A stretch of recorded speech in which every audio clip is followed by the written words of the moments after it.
Hello and welcome to Arena Football Weekly, a new show here on the World of Football YouTube channel. I am your host, Adam Snow, and as the title suggests, we'll be talking about the Arena Football League right here exclusively. We are just wrapping up week 1 of the 2024 seasons. It's done, it's in the books, and boy, there are plenty of things, both good and bad, to kind of go over. But first, we're going to recap some scores from the past week.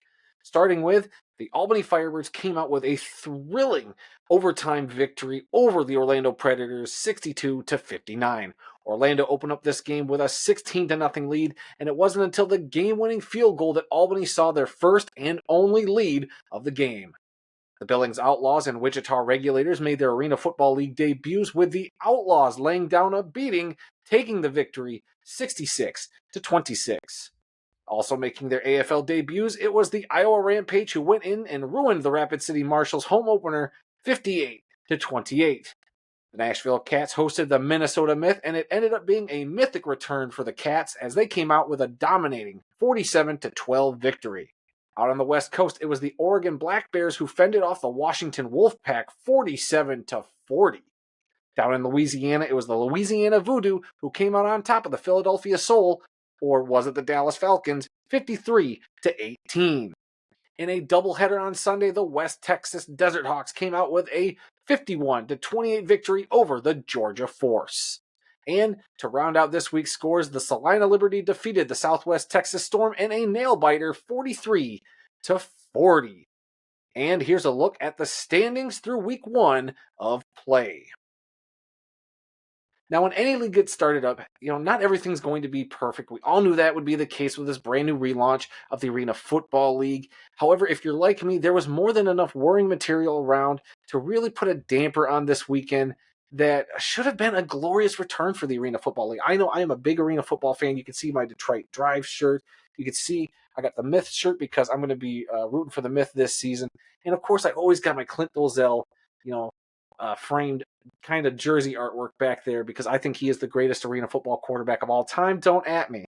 So I was very excited and skeptical, but lately I was getting more and more excited for this league. We'd heard some little issues and we knew there'd be bumps, but here we are. And I don't want everything to be all doom and gloom. And I know there's a lot of negativity out there, which I think is rightfully so. So I've decided to go through week 1, and I've got several things to go through that will highlight the good, the bad, and the ugly that was Arena Football League 2024 Week 1. Let's start it off. We're going to go to Orlando and Albany, and here's the good from that game. This game was incredible. It was a match for the ages. I don't know if it'd be in the top 10 list, but I think to start your league back off, this is the game that you want to use and showcase. I had a lot of fun watching this game. It was definitely the highlight, best game of the weekend. If you watch any of the other football that's out there, spring league, indoor football, what have you, this was the best, most entertaining game. The bad, unfortunately, there were apparently some issues with the overtime rules because the game, while it was sudden death, they didn't do all the timing rules right. There's a lot of stuff out there, I know, floating around about the rules.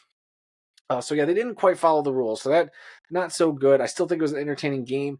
But yep, if you guys are going to, play, you got to follow your own rules. And the fact that there wasn't communication there isn't a great look. All right, and the ugly has to be those Firebird helmets and uniforms. That right, I said it.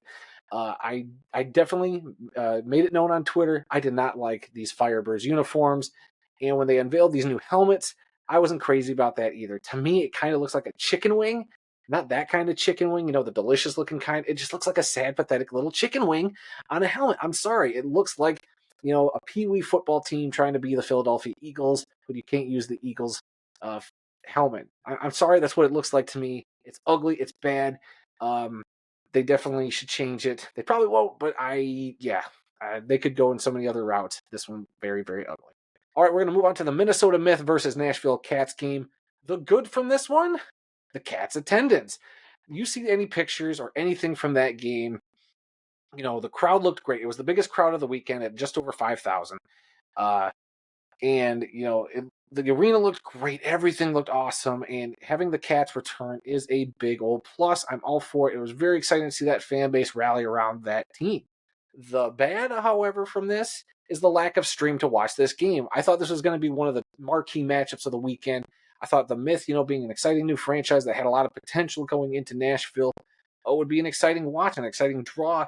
And the fact that it was nowhere to be streamed is extremely disappointing to me. I was looking forward to catching my Myth, but unfortunately I could not for whatever reasons that we really haven't figured out yet from the league.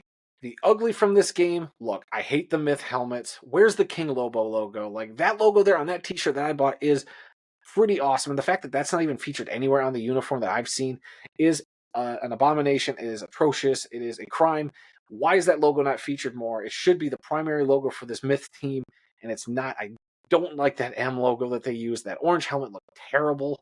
So don't even get me started on them. The Cats uniforms, also bad. I hated the all black. I hate that the fact that that logo they use is their primary and not the cool cat. Where the heck is the cool cat on their uniform? It should be there. That is the look I think a lot of us fans want. It's just a terrible look. And I had a conversation, or I commented on a picture on Twitter from Off the Wall, who had a great picture that should be like one of the greatest arena football pictures ever taken. And he said, "This photo gets me excited for the future of the league. Look at that crowd. Keep building, Nashville." And it is. It's a great picture. But unfortunately, as I commented, now imagine if they had better uniforms. And I think I'm onto something there, because that would have been a great picture if they would have had at least their old school uniform, or even their uniforms from their last iteration. But that's just me.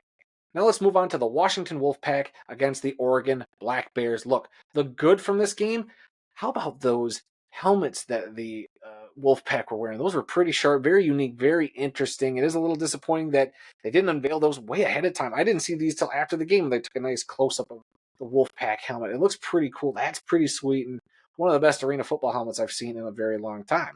The bad from this game, the Washington Wolfpack were apparently not provided internet access in a Twitter exchange with somebody named Van on Twitter, talking about the feed and how their experience went with the game. The Wolfpack responded, "The feed was really rough. Unfortunately, there was no high-speed internet to upload from, and we had to use a mobile hotspot.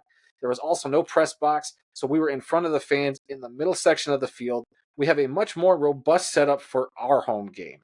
They also responded again later on saying, "We were not provided any access to internet capabilities at the venue. If you read the client guide that you reference, it states Wi-Fi may be available at the pavilion, which was where the game was held." It's disappointing that you can't get internet there. I get it, like using a mobile hotspot. I've had to use a mobile hotspot before living in rural Michigan, and it stinks. But man, it's just such a shame that a team couldn't get to use the Wi-Fi of the venue. That's just absolutely unheard of and weird to me. The ugly from this game, the nets and boards. Look, I even messaged after that preseason game or exhibition game that the Black Bears had a week ago, where there was apparently no nets during this event. I, on Instagram got on it. I just like, I'll just shoot the Black Bears Instagram account a message and see if I get a response. I asked about the nets, and they said they would be on their way. And when I saw a picture of them finally up, it just looked like a bunch of stinking pipes welded together. I don't know if real, actual arena football style nets are on the way, or if they have to deal with these terrible looking nets all season long. All I know is it is terrible to look at. Apparently, the backer boards, the boards around the arena, look really bad and just apparently not great for the players. Even the owner, I think, went on the Arena Football League podcast and said something to the effect that, the fans and the kids didn't mind the backer boards, so they're not worried about it, or along those lines. They apparently took that podcast down from the internet because it was getting some flack. So I can't go back to verify that. If you've seen it, let me know how close I am. I'm not trying to, speak without any authority on the matter, but that's just what I saw for the brief time I got to see it. Moving on now to the Georgia Force versus the West Texas Desert Hawks game. You're good. The Georgia Force actually showed up to play. Granted, there was a lot of speculation that the Georgia Force would be one of those teams that wouldn't actually field the team. They were having so many problems that they wouldn't actually get a team dressed to play the game. Well, here we go. They did. I think that's great that they actually got a team out there, and they were competitive to an extent. They didn't play their best, but at least they were actually there at the game, and I consider that a good thing. And we'll see if that team can grow and get better. The bad from this game, the announcers not knowing the rules. I ended up watching a recap of this game thanks to YouTuber Arena Ball Recaps for putting this little package together. And you kind of hear at the beginning of the video that, you know, they weren't quite sure about the rules at the beginning of the game. It seemed a little messy. If you're going to have somebody do play-by-play for your league, maybe they should at least, know the basic, rules and how the game works. I think that really helps enhance the fan experience instead of, the announcers learning about the game along with you. Like, oh, this should be a safety. Nope, that is called an Uno, and and all the rules that go with it. It just didn't appear, great, and it was very cringy to watch. Not gonna lie. And then you're ugly from this game didn't even happen during the game. It was more in the days prior to this, as the National Arena League, a competing arena football league, filed a complaint in a Georgia court against the West Texas Desert Hawks as they breached their contract. So last year, the West Texas Desert Hawks played as the West Texas Warbirds, a better name, I might add, for your football team, and apparently, supposedly, breached their contract to jump over to the Arena Football League. And it's just terrible that this came out right before the season begins. But my thing here with this is, if this was going to happen, why didn't this happen as soon as the Warbirds or Desert Hawks jumped over to this Arena League? You'd think that would have all been ironed out. And if it hasn't, and if it turns out this week that gets overruled and the West Texas Desert Hawks don't end up playing, that is going to be a big black eye on everybody involved for dealing with, transitioning that team over into the Arena Football League. All right, we're going to hop over to the Southwest Kansas Storm taking on the Salina Liberty. You're good from this game? The starting center for the Southwest Kansas Storm, Desmond Bland, signed a contract with the New Orleans Saints 2 hours before kickoff. Now, this is a pretty great story. You love to see stuff like this. The whole point of these smaller indoor/arena football leagues, even the spring leagues, is to maybe eventually get up to the NFL. Well, I think there are a lot of people who made great careers out of being an arena football player, out of being an indoor football player. They have their own dreams, these players, and the whole point of these leagues is to be an opportunity for them to showcase those skills and maybe move up if they are able to. If they have the skill to move up, they should be allowed to. And the fact that this happened is a big win, I think, for the Arena Football League and especially the Southwest Kansas Storm. You're bad from this game, though. The Southwest Kansas Storm's helmets looked eerily similar to the Air Force Academy Falcons helmets. As soon as I saw this a few weeks ago, I was very much like, come on now. Like, you're just kind of ripping off, other teams' logos. It's like, what are you, a high school ripping off NFL helmets and just swapping the colors around? That's exactly what this is. And it just, I don't know, I'm not crazy about it. It looks better than some of the promo images, when they had the other helmets. But I don't know. They could do so much better. You're ugly from this game. Again, earlier in the week, before the first game was even played, you had Southwest Kansas Storm players holding out of practice because of bad conditions. In a post by Paul Browning in an Arena Football forum, he said, with everything unraveling with the AFL 3.0, I bet y'all don't know that the Southwest Kansas Storm held out of practice because conditions were so bad. Myself and Hunter Rison were released and banned from the league for speaking up after the team didn't have essentials like athletic trainers, adequate meals, equipment, and recovery during camp. In my 4 years of AFL experience, 2016 to 2019, I have never felt less like a professional.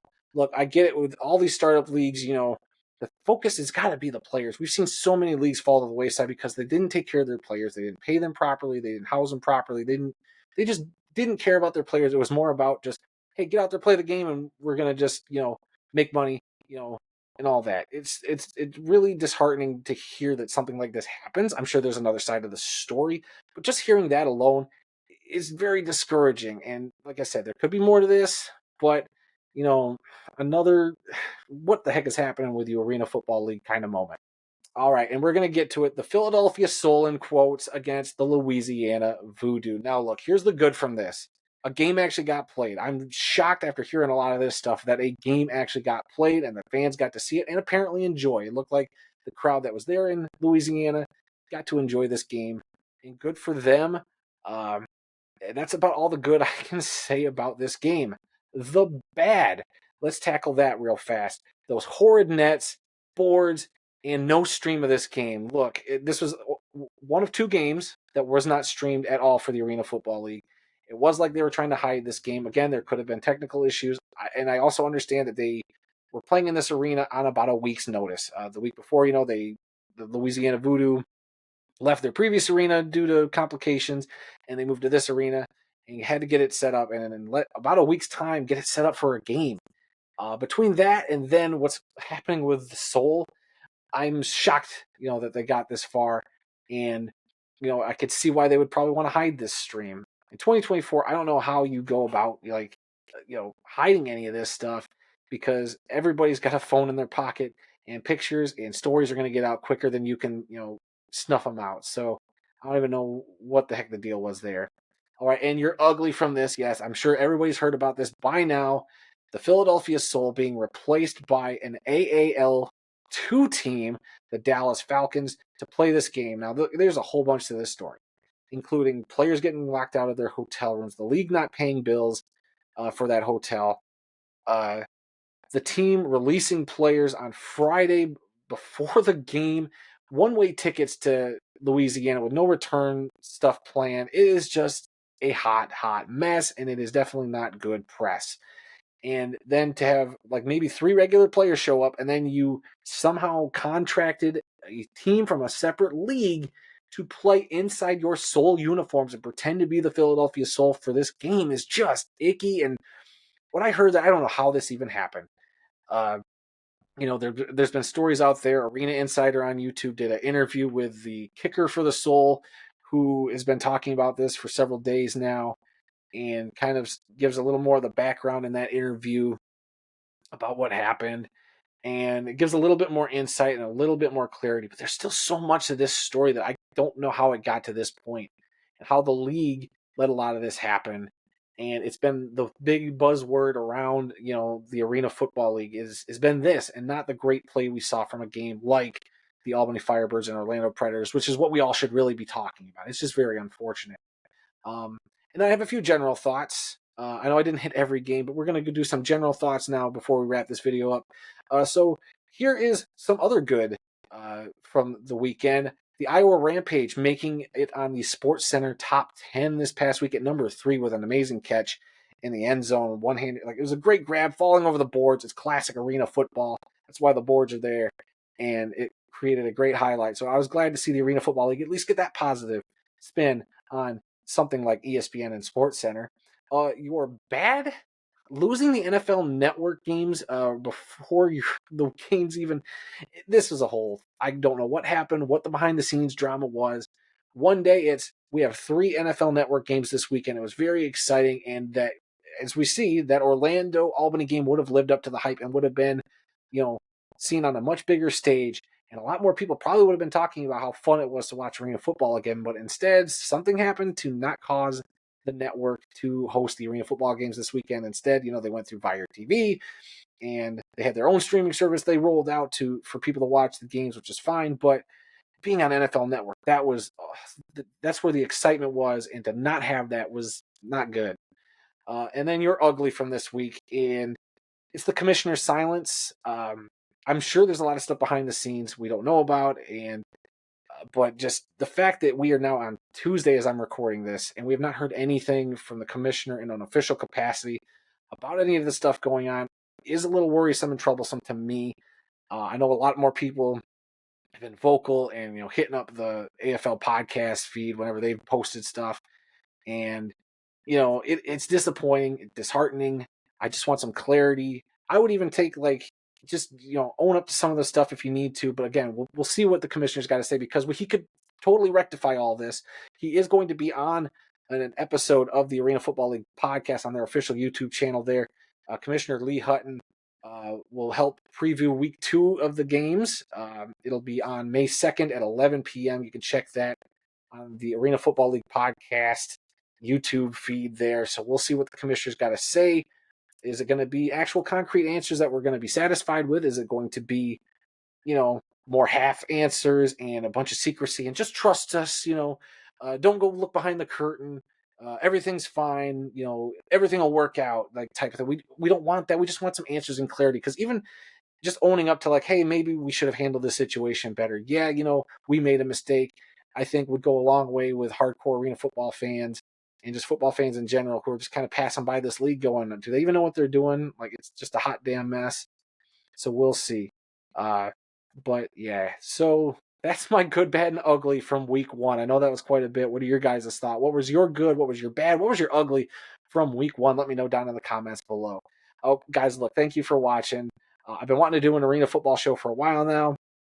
And, after week one, I still wasn't sure, especially with all the negativity around what's been happening. I wasn't even sure if I'd put a show together, but I'm going to try to do something every week. We'll see. Fingers crossed. Life happens. We'll see. So, yeah, guys, again, thank you for watching. You can find the World of Football on various social media platforms. We'll have links to those down in the description below. Please leave a like and subscribe if you enjoy the video. We do so much more on this channel. We try to talk about all things football. It is hard. There's so much in the football world to get to and so little time to do it. And we're just a small YouTube channel and trying to grow. And we appreciate all the support we get from everybody. It seriously means a lot to us as we've grown so much in the last year or two. Also, guys, we would love to engage with you in those comments. All we ask is that you keep it civil. We don't need anybody arguing or shouting profanity. Look, you're allowed to be angry and you're allowed to be upset about what's happening. But you can do it in a civil way, and we're open to that discussion. So feel free to do that. And yeah, guys. So again, I've been Adam Snow, and we'll see you next week to recap week 2.